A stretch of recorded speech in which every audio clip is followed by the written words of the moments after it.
She is a comic. She's absolutely brilliant, and she's one of our favorite storytellers here at Louder Than a Mom. Carrie Lovstad.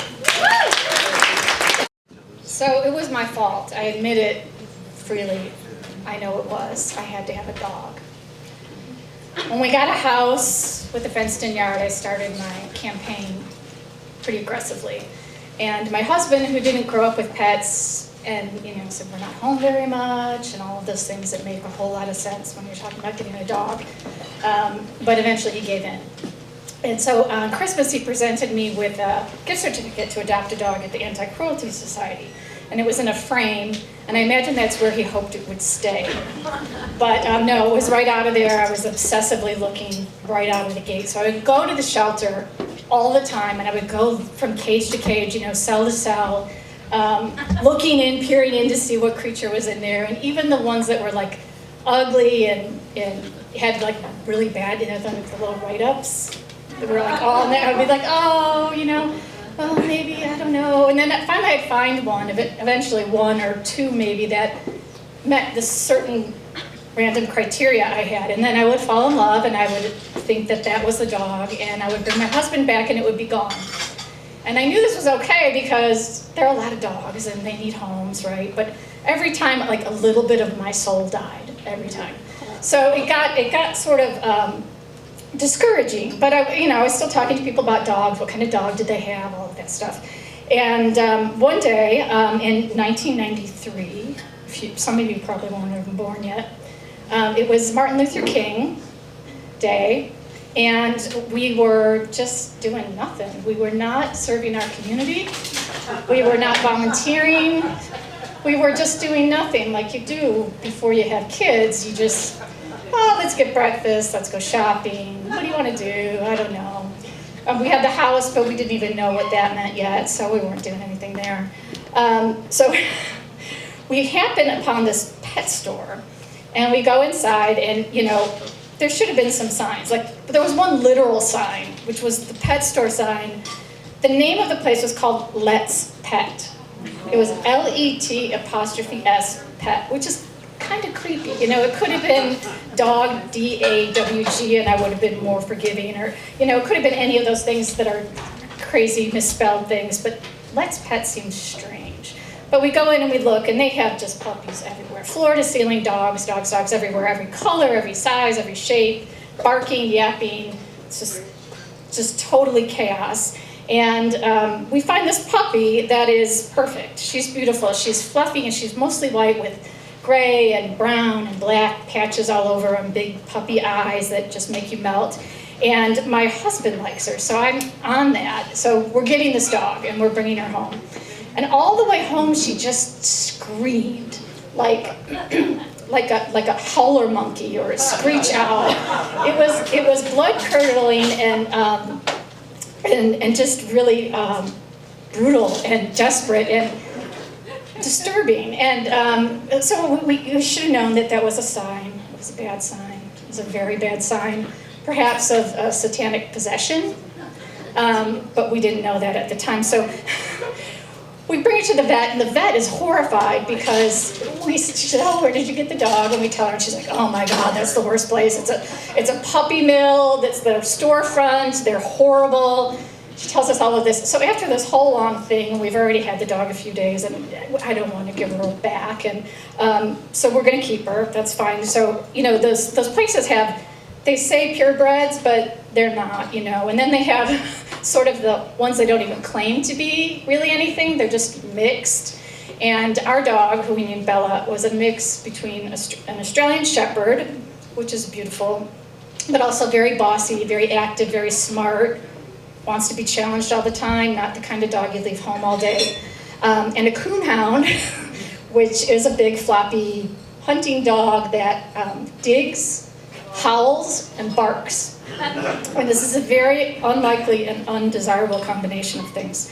So this is Bella, and Bella's in our lives, and I'm trying everything I can do to make this work because I had to have a dog. I was the one. And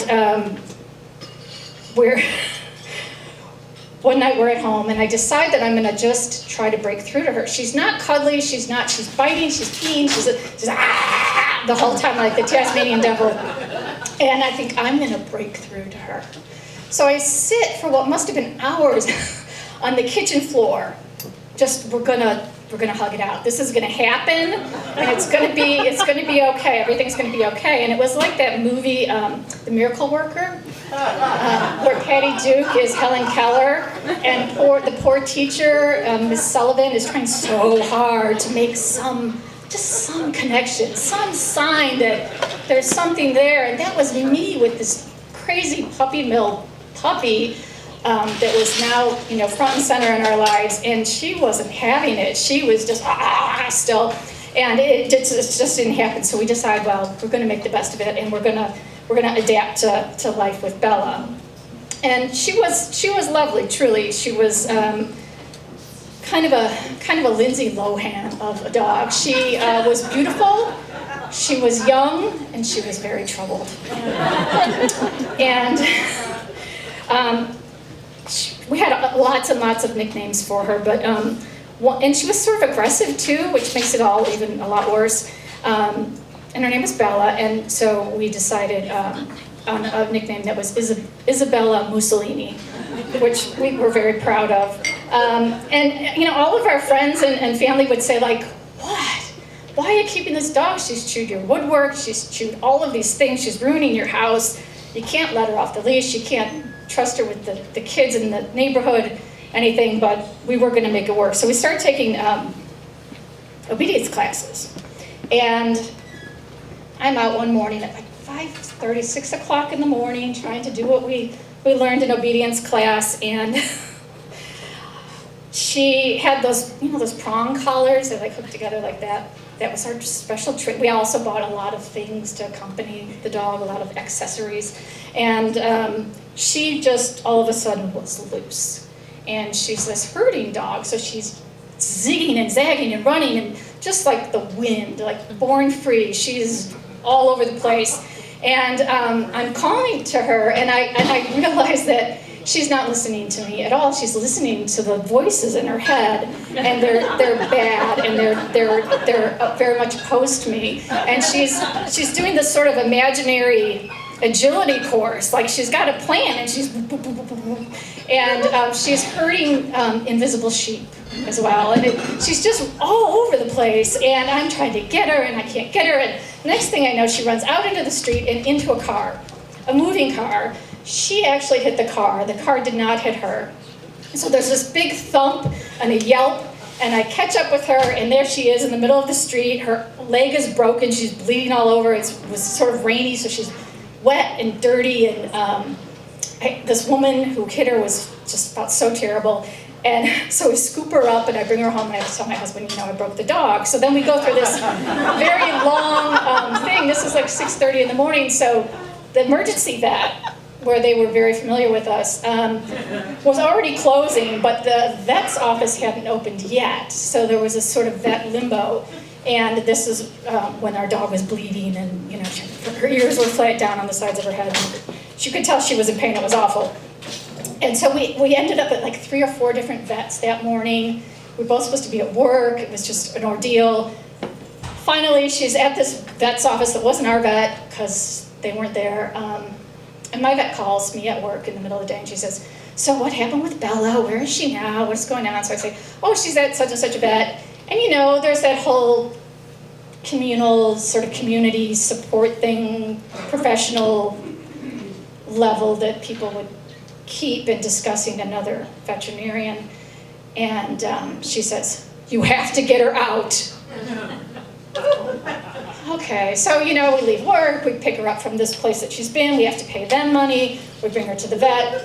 The vet has to call in an orthopedic surgeon to perform surgery, which is what surgeons do, and put a pin in her leg. And then she has to have all these visits with the vet, which is really expensive, and then she has to have a second surgery to have the pin removed. And lots of vet follow-up. So she's benched. She's got this cast on her paw, and she can't do anything. So we have to carry her up and down the stairs. And she's, somehow she's not able to walk. She's not able to do anything. But somehow she's able to do these really bizarre and amazing things. It was the 4th of July, And we were out, for a while. We had gone to a barbecue, we had gone to fireworks, we came home, we were sunburned and mosquito bitten and tired. We come into the kitchen, and it's like there had been a snowfall. The whole kitchen was just covered in this thin, white layer of dust. So we're thinking, what happened? What happened here? Was she baking? Was it an 80s Coke party? What happened here while we were gone? And she comes out, and she's slinking out. She's looking all guilty, and she's all dusty. And we get far enough into the kitchen and see that there's a hole in the wall that's about a foot off the ground and about a foot long, and it's just sort of oval oblong like this. And we realize that she has attempted to either escape or hide from the neighborhood fireworks that she must have heard going off that were scaring her. So we're pissed because it's a mess, it's late, there's a hole in the wall. But also we feel really guilty that we left her alone, and it was a terrible thing for us to do and all of that. So this was like one of many, many, many, many Bella stories. She chewed everything. She ate paper, glass, plastic, wood, leather, pretty much anything she could get her teeth on. She ran into the bathroom one time and grabbed a razor and ate that. And it wasn't like a old school metal razor. It was like a cartridge. So it was plastic with a couple blades. I don't think at that point we were up to the 5 or 6 blades they have now. There was maybe just 2. And we rush her to the emergency vet, and they take an x-ray, and they show us this x-ray, which we actually still have. We're going to turn it into something someday. And you can see these white zigzaggy lines like this that are the 2 blades in her stomach. And then there's this sort of shards that are the gray plastic cartridge thing. And they think because she's eaten recently, they're able to induce vomiting, and that there'll be enough there to buffer it. So they do, and she throws up, and they show us the pieces and all of that, and we pay them hundreds of dollars to make the dog throw up. And then we go home. So it was like one thing after another like this with her. And I worked for 20th Century Fox for a while, and I was working this junket in Beverly Hills, and all my colleagues were assigned to like Jodie Foster or whoever, all these people in this movie. And I was assigned to the animal trainer. So I thought, well, I'm going to make the most of this. I'm going to get some advice. So this woman and I sat out in a parking lot of the Four Seasons in Beverly Hills with an elephant named Ty. And these reporters would come through, and they'd take a photo with Ty, and they'd ask this poor woman who had come all the way from England, they'd ask her like one question, and then they'd leave.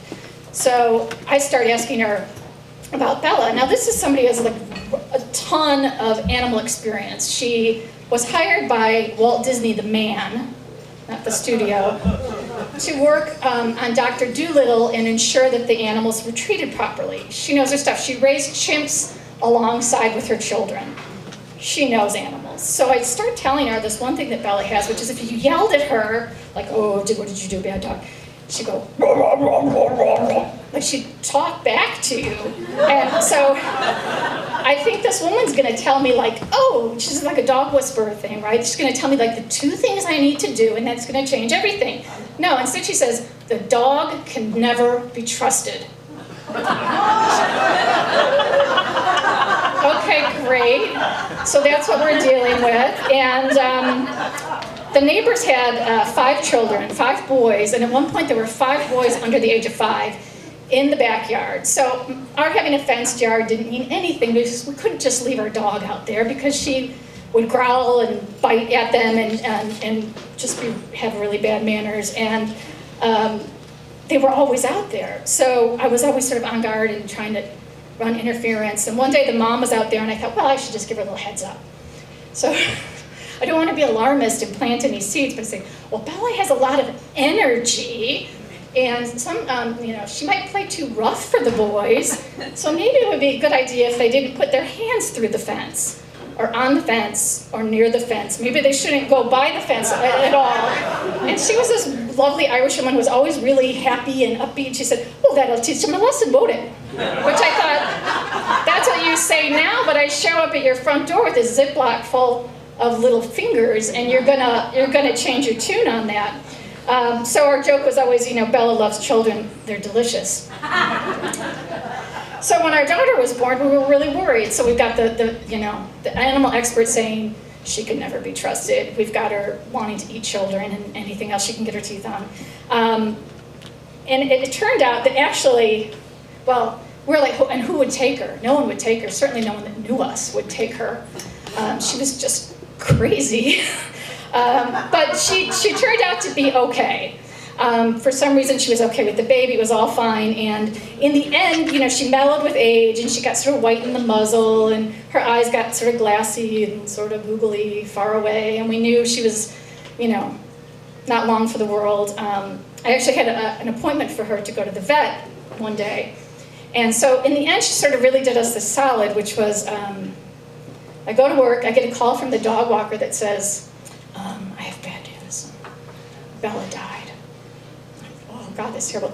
But the dog, who was a complete hellion for 14 years, had curled up in her spot on the floor, her usual spot, and just died there.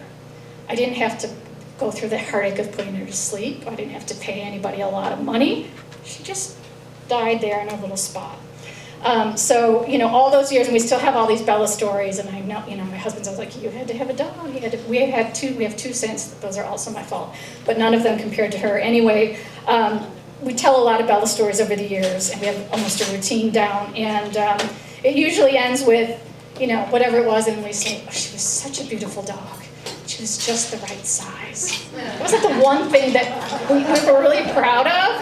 It was so arbitrary, and it had nothing to do with us, but she was a beautiful dog and just the right size.